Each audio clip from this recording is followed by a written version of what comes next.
Session तो आज का है। हाँ नहीं, कल तो विचार इस पे कब होगा?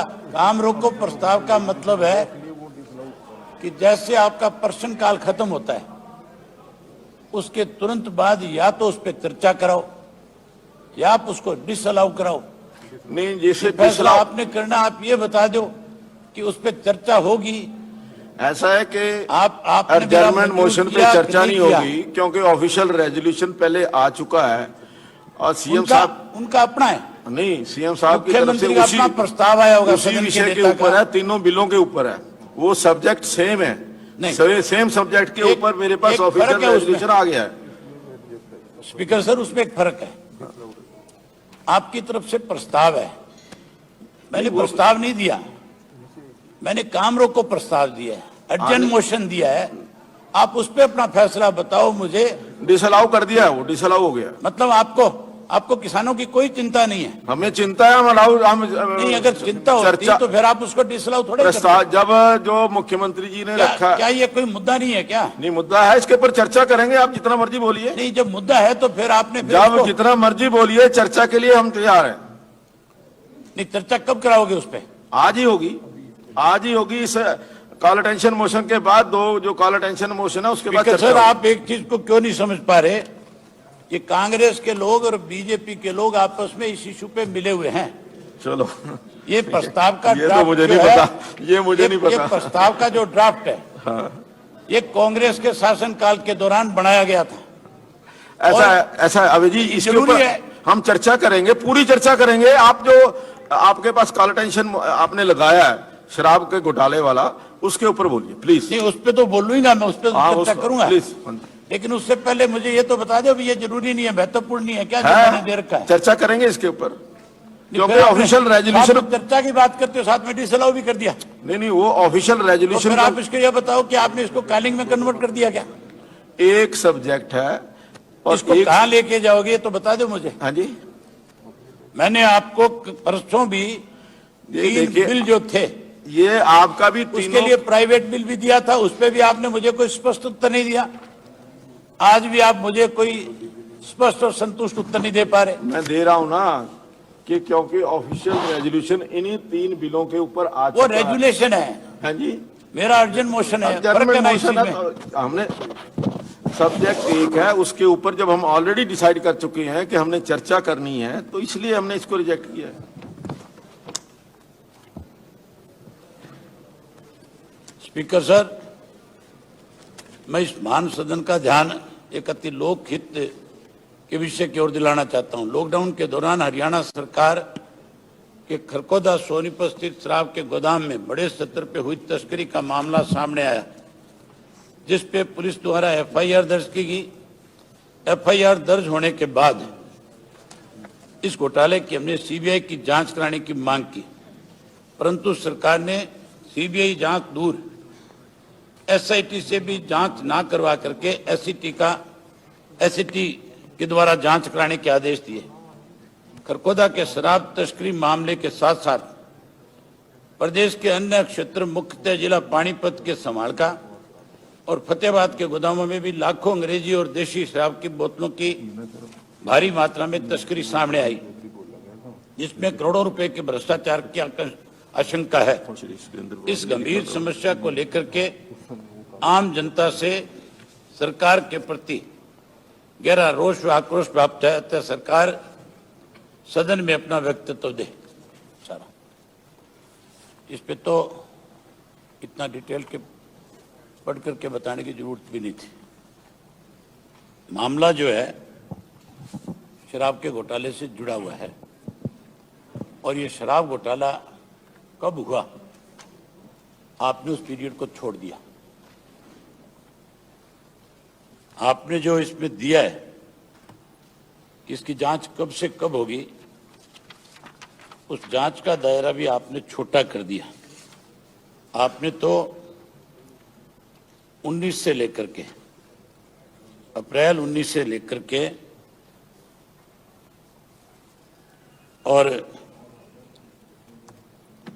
मार्च तक का समय रखा है, जबकि 28 मार्च को लॉकडाउन लगा था। और लॉकडाउन ऐसा था 28 को, चलो 24 होगा, जब लॉकडाउन लगा था तो पूरे देश के अंदर एक ऐसा भय का माहौल पैदा हो गया था। पूरी दुनिया में इस महामारी ने जब अपने पैर फैलाए और जब यूरोप, अमेरिका और इंग्लैंड में मरने वालों की संख्या दिन ब दिन बढ़ती गई, तो उसके बाद जब हिंदुस्तान में लॉकडाउन लगा तो लोगों में भय का वातावरण था।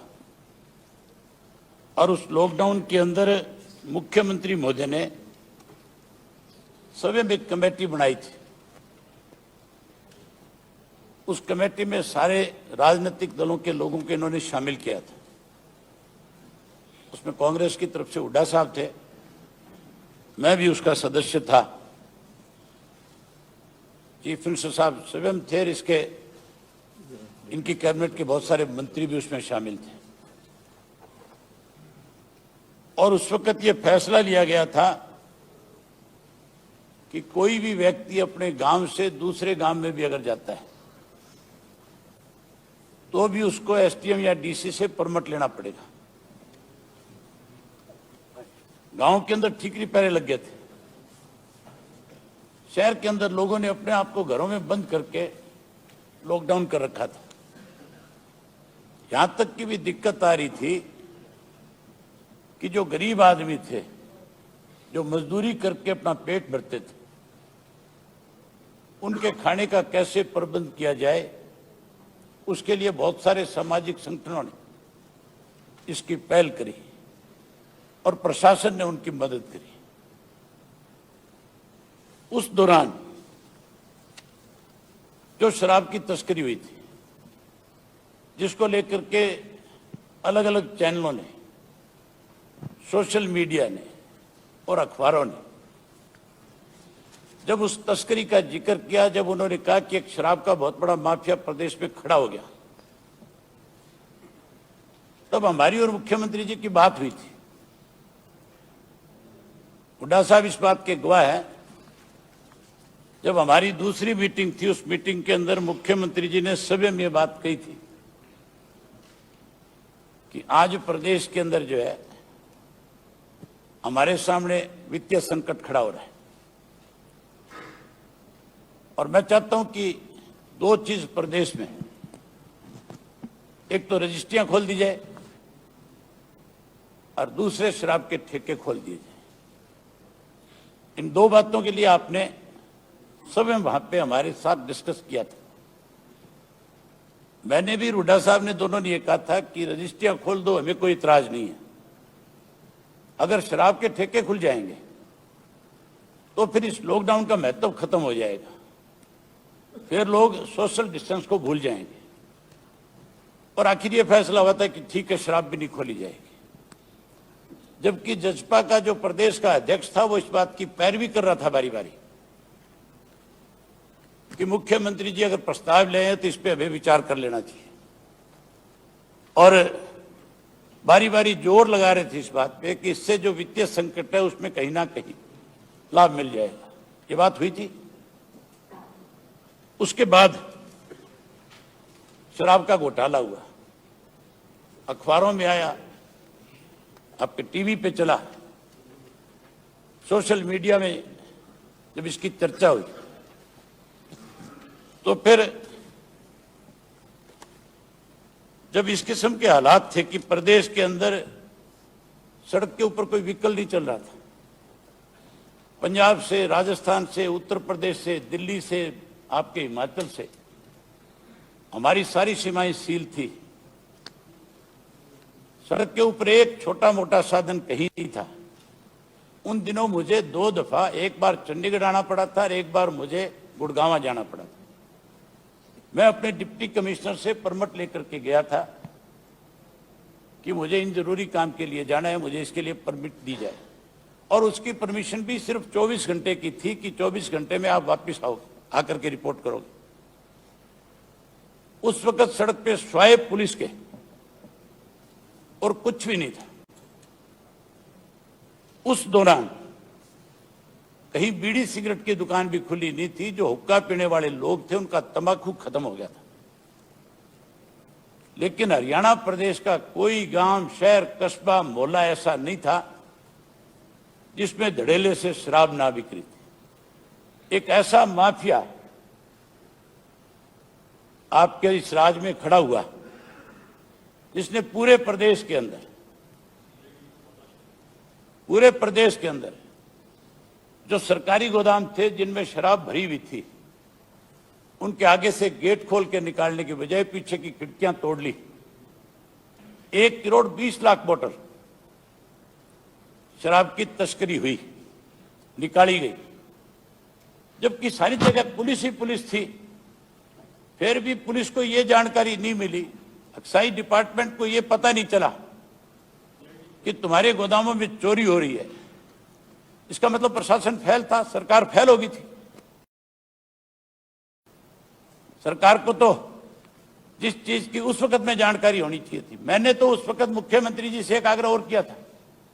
हमारे प्रदेश में नशे का प्रकोप बहुत ज्यादा बढ़ा हुआ था और मैंने इनसे आग्रह किया था कि अब एक ऐसा समय आपके हाथ में है कि इस लॉकडाउन के दौरान आप नशे की तस्करी करने वाले लोगों को भी पकड़ सकते हो, उनके खिलाफ भी कार्रवाई कर सकते हो, क्योंकि एक गांव से दूसरे गांव में भी कोई दूसरा नहीं जा सकता।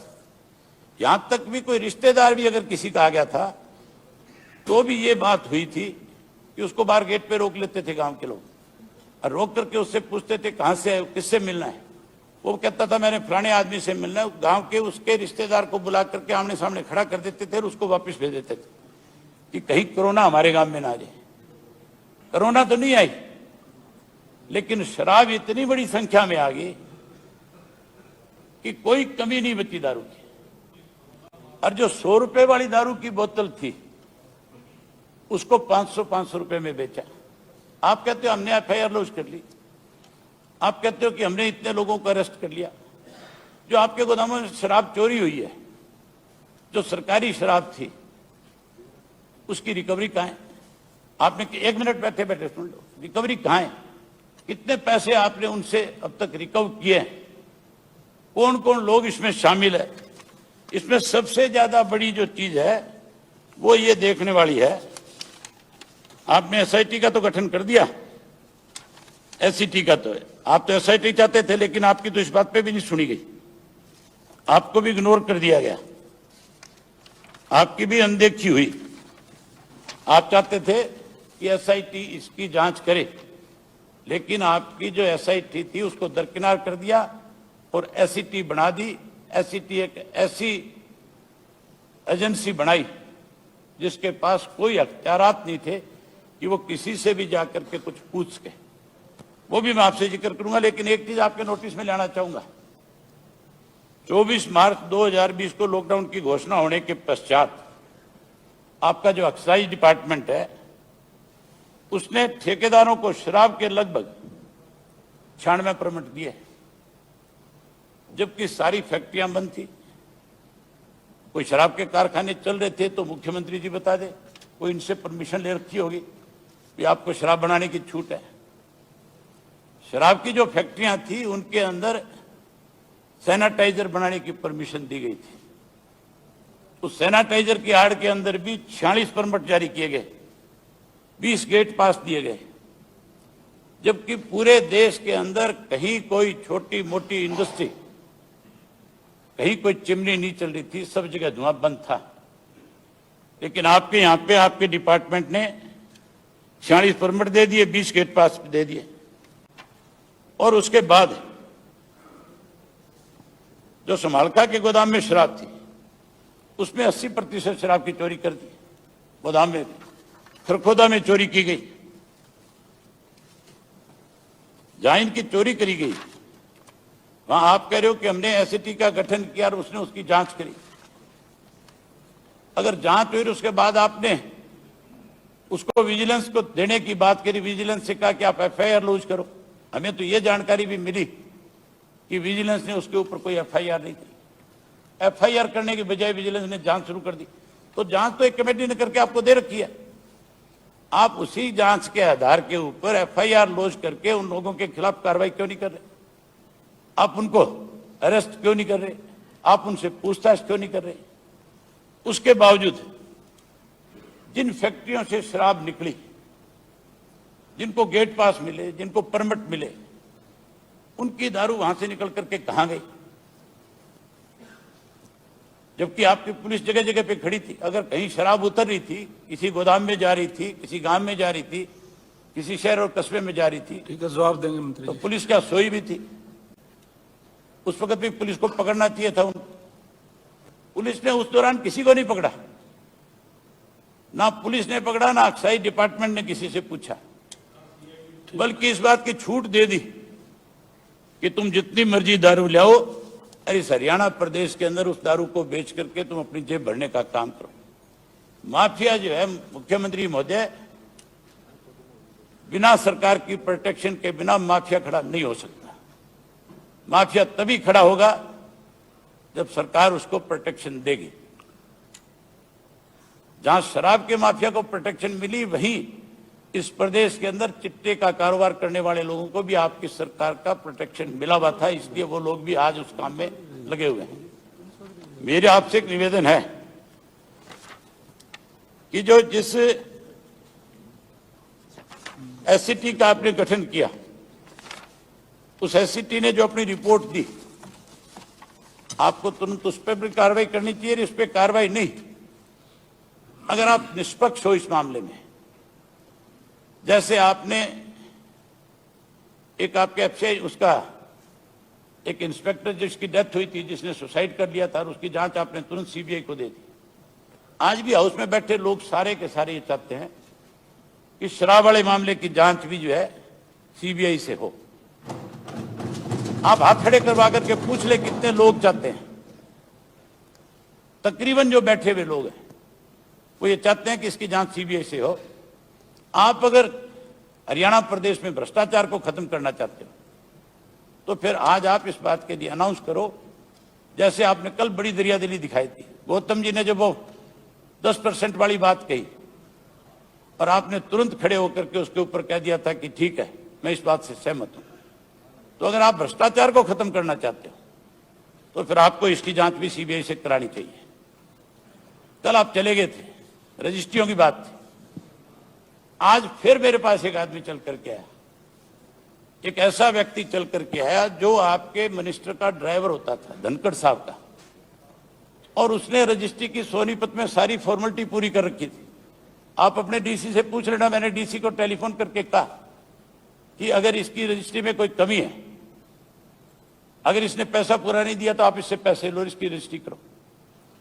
अगर इसकी रजिस्ट्री में कमी है कोई, ये तो कह दिया था तो साहब कल आपने, है कल बता दिया, कह दिया था एक मिनट बात तो सुन ले दो। आपको पता नहीं क्या हो जाता है। अगला फिर मुख्यमंत्री जी तो बड़े ध्यान से सुन रहे हैं, आप है जो तिलमिला रहे हो। ये बात हो गई थी ना कल? क्या बोली? कल नहीं हुई, आपको नहीं पता। फिर आपने भी बोला था कल। मेरी ख्याल आप थे निकल भी। मैं यही था। मैं जो अब बता रहा हूं ताजा घटना आज की। तो मुख्यमंत्री जी उसने आकर के जब मुझे कहा कि मैंने पूरा पैसा भर रखा है, उसके बाद 160 रुपए फुट के हिसाब से पैसे मांग रहा तहसीलदार। इससे ज्यादा और अब आपकी प्रदेश की सरकार में भ्रष्टाचार कहां तक लेकर के जाओगे इसको? सरेआम पैसे मांगे जा रहे। धनखड़ से पूछो, उस ड्राइवर ने मुझे बताया कि ओपी धनखड़ ने तहसीलदार को मेरे लिए फोन किया, उसके बाद भी मेरी रजिस्ट्री नहीं, उससे पैसे मांगे जा रहे हैं। चलो धनखड़ मांगता होगा, धनखड़ मांगता था तो गया कि नहीं गया यहां से गोली होके? ठीक है जी। तो मेरी होम मिनिस्टर साहब आपसे निवेदन है कि आपकी है ना इस शराब घोटाले में आप तो बहुत निष्पक्ष सारा कुछ करना चाहते थे, लेकिन आपकी चली नहीं। अगर आपकी चली होती तो पहले दिन ही एसआईटी का गठन होता, और एसआईटी का गठन जब होता तो उनके पास सारी ताकत होती सबसे पूछताछ करने की। आपने तो अपनी तरफ से कलम चला दी थी, लेकिन मुख्यमंत्री जी पता नहीं क्यों इस मामले में, जहां आपने हमेशा हिम्मत दिखाई, यहां कमजोरी दिखाई। यहां पे आपने एससीटी बना दी, और उस एससीटी को जब आपको होम मिनिस्टर साहब ने चिट्ठी लिखी कि इसको पावर दे दी जाए पूछताछ के लिए सेक्शन 32 सीआरपीसी में, तो आपने उनकी इस बात को भी स्वीकार नहीं किया, इस पे भी कोई जवाब नहीं दिया, बल्कि आपने एजी के पास भेज दिया। एजी तो आपकी एजेंसी है, जो आप एजी के कान में फूंक मारोगे वही लिख करके भेज देगा। एजी इससे ज्यादा क्या करेगा बेचारा। इसलिए मैं तो होम मिनिस्टर साहब आपसे भी चाहूंगा और मुख्यमंत्री जी से भी चाहूंगा कि इस विवाद के अंदर आप दोनों के सामने कहीं ना कहीं मुसीबत है आपकी सरकार को लेकर के, इसलिए आप इसको सीबीआई को दो ताकि दूध का दूध और पानी का पानी हो।